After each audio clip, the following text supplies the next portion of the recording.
in past. And I remember, like, if I wanted to see something, like a reading at UC Santa Barbara, spontaneously, or KLRs, you can just make these kind of last-minute decisions and get around how that's evolved, just because these are different eras, or I don't know, just thinking about that during some time. I honestly think it's had a huge effect on Southern California poetry, because I do see, especially in the past 5-7 years, the readings have become much more localized. That each reading that I go to, and even myself, when I was putting out Next, I would drive 300 miles in a day delivering the magazine, but also going to readings. And I thought nothing of driving. When I started publishing Next, I lived in San Clemente, and I would drive to the Cobalt for a reading and think nothing of it. And nowadays, I live in Long Beach, and you're lucky to get me here. And I do think that, I'm glad you mentioned traffic, that despite the price of gas, traffic has gotten so much worse in the past 15 years that I'm scared to go anywhere sometimes. Well, I think that comes down to not only the cost of gas, but also perhaps a fragmentation of the poetry community as well. Because even with, how much was gas back then? $1 something. $1 something. Yeah, $1 something. Even with $1 something gas, we didn't have that type of technology in vehicles at the time that conserved gas.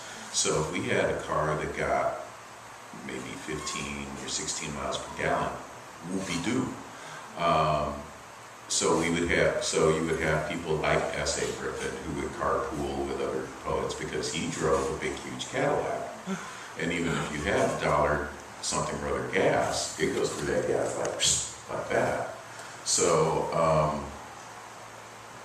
you had a much more, I'd say, unified community, a much more, not specifically unified, let me say coherent community, where you could get a couple of your friends, call them up and say, hey, you want to get this reading in Hollywood, or you want to go to Exile, or what was the one that Charles did in Long Beach?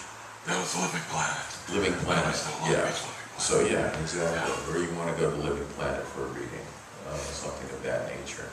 And you did get, it was that coherency that I think allowed people to travel great distances. So I think if you, again, had a chance to call some people up on the phone and say, hey, I'm going to Santa Barbara, what do you think?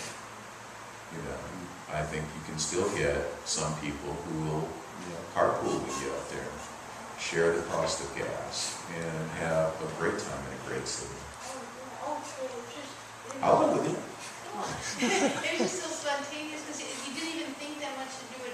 You just could make these decisions like without much, just as logistics or so.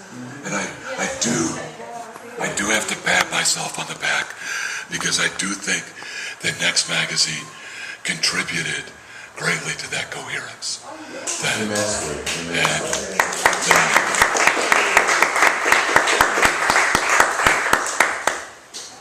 Didn't Marilyn Murphy do some telepoetic? Oh yeah. Yes, she did. Yes, she did.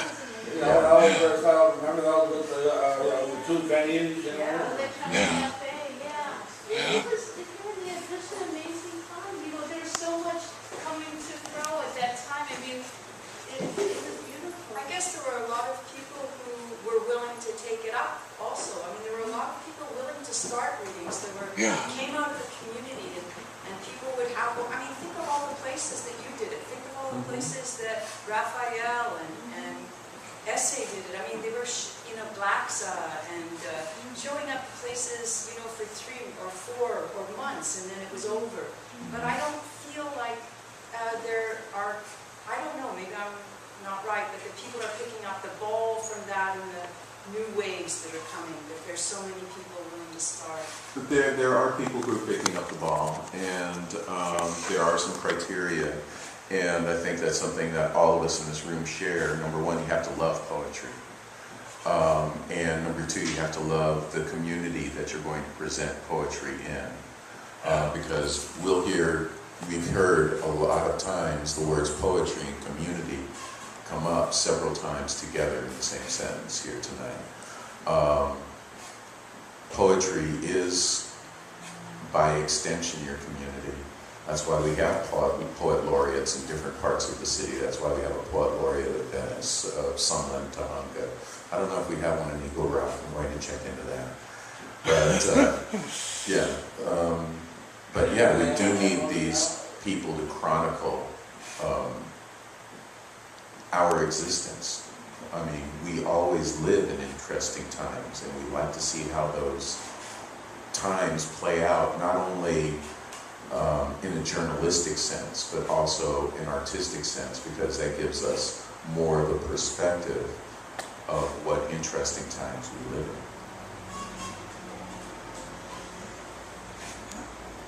in. Any other questions?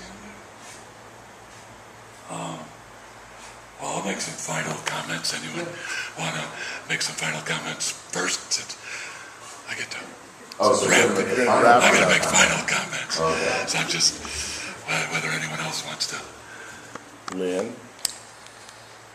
Well, I've seen a lot of changes over the years, but it does make me feel good that there are still many venues where poetry's happening. And I almost forgot to mention that since Murray originally was out in Orange County, right? And that the Orange County scene that I didn't know anything about was really enhanced through being covered in Next. And I admit that I still have not gotten out to a lot of the readings that go on there, realizing that the Ugly Mug readings are still happening out there. But it is a transportation problem, but it's gratifying to know that there is so much going on these days, and that even Beyond Baroque is still hung on and is doing better than ever.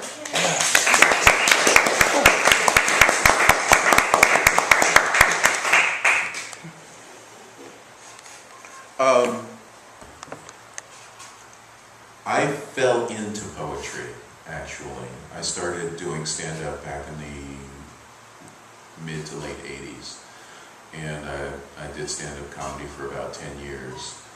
I was doing an open mic at a brewery in Hollywood, where I was first introduced to poetry. As a matter of fact, it was Raphael. He had come in, it was like 2:30 in the morning. He was wasted. Imagine that. And had just this lovely piece that he had read. I mean, this quiet, tiny, unassuming person who kind of looked like a cross between R. Crumb and Fidel Castro. And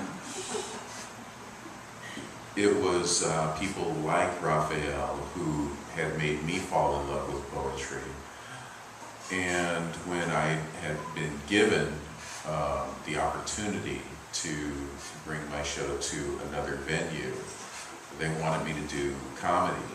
And I saw that since it was a coffee shop, and one of the elements of having a successful comedy night wasn't there, basically alcohol, I figured, let me try poetry here.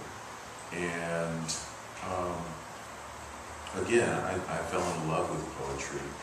And from that moment, I've seen how poetry has ebbed and flowed, to use your termination, your terms, Raindog, has ebbed and flowed in Los Angeles.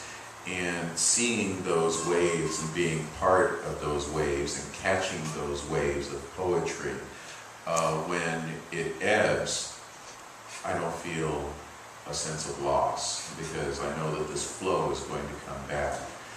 And as I'm now hosting a reading in Studio City, I had a chance to see a lot of those new generation poets come with all the fire that I've seen in my contemporaries, and I see it in new and different ways. So that's one of the things that has not changed about poetry in the years since Next has stopped publishing. And it makes me continue to seek out poetry readings wherever and whenever they can pop up, provided that I can get there. So I think that's my final thought, and that I just am gratified by what has not changed about poetry in Southern California. Raindog?